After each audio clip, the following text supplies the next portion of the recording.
Hello friends, welcome to தமிழச்சி சமையல். இன்றைக்கி தமிழச்சி சமையலில் என்ன ஸ்பெஷல்னால் பால்கோவா. வாங்க எப்படி பண்ணுறதுன்னு பார்க்கலாம். நான் 2 லிட்டர் பால் எடுத்திருக்கேன். ஃபஸ்ட்டு 1 லிட்டர் ஊற்றிருக்கேன். இது அடுத்து இன்னொரு லிட்டரு நல்லா ஊற்றி கொதிக்க வச்சுக்கலாம். நம்ம அப்பப்போ கிளறி விட்டுட்டே இருக்கணும், இல்லைனா அடி பிடிச்சிக்கும். ஏன்னா பாலில் நம்ம இந்த தண்ணியும் மிக்ஸ் பண்ணாதனால அடி பிடிக்கும், இந்த மாதிரி ஏடு கட்ட ஆரம்பிக்கும். நல்லா பக்கத்தில் இருந்துகிட்டே கிளறி விட்டுட்டே இருக்கணும்.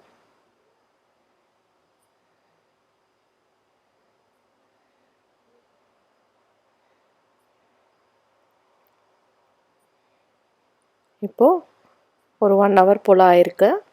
நல்லா கலந்து விட்டுட்டே இருங்க, இன்னும் நல்லா திக்காகணும்.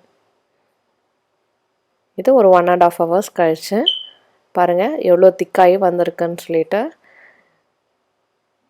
இன்னும் நல்லா திக்காயிடுச்சு. இது 2 hours இந்த மாதிரி ஆச்சு. இவ்வளோ திக்காக நம்மளுக்கு வரத்துக்கு 2 hours ஆகும். பொறுமையாக நம்ம கலரி விட்டுட்டே இருக்கணும். இப்போ நான் 1/2 cup சுகர் ஆட் பண்ணிக்கிறேன். இதில்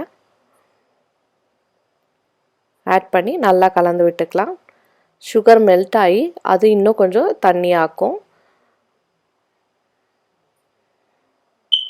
நல்லா கலந்து விட்டுக்கலாம்.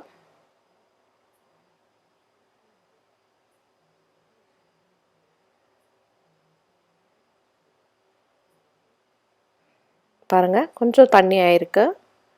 இன்னும் ஒரு 5 minutes இருந்திங்கன்னா கொஞ்சம் திக்காயிடும். இதுவும்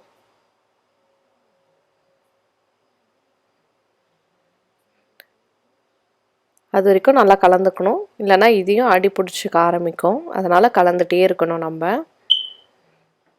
இப்போது 1 ஸ்பூன் கீ ஊற்றிக்கலாம். உங்களுக்கு ஃப்ளேவர் வேணும்னா ஏலக்காய் தூள் சேர்த்துக்கலாம், அப்படி இல்லைன்னா வேண்டாம். எனக்கு ஏலக்காய் ஃப்ளேவர் பிடிக்காதனால நான் சேர்த்துக்கல. அவ்வளோதான், ரெடி ஆகிடுச்சு. கொஞ்சமாக நட்ஸ் ஆட் பண்ணிக்கிறேன் கார்னிஷ்காக. சூப்பராக ரெடி ஆயிடுச்சு. இது உங்கள் வீட்லேயும் ட்ரை பண்ணி பாருங்கள். இந்த வீடியோ பிடிச்சிருந்தா என் சேனல் லைக் பண்ணுங்கள், ஷேர் பண்ணுங்கள். மறக்காமல் செஞ்சு பார்த்துட்டு எப்படி இருக்குன்னு எனக்கு கமெண்ட் பண்ணுங்கள். என் சேனலை சப்ஸ்கிரைப் பண்ணுங்கள். தேங்க்ஸ்.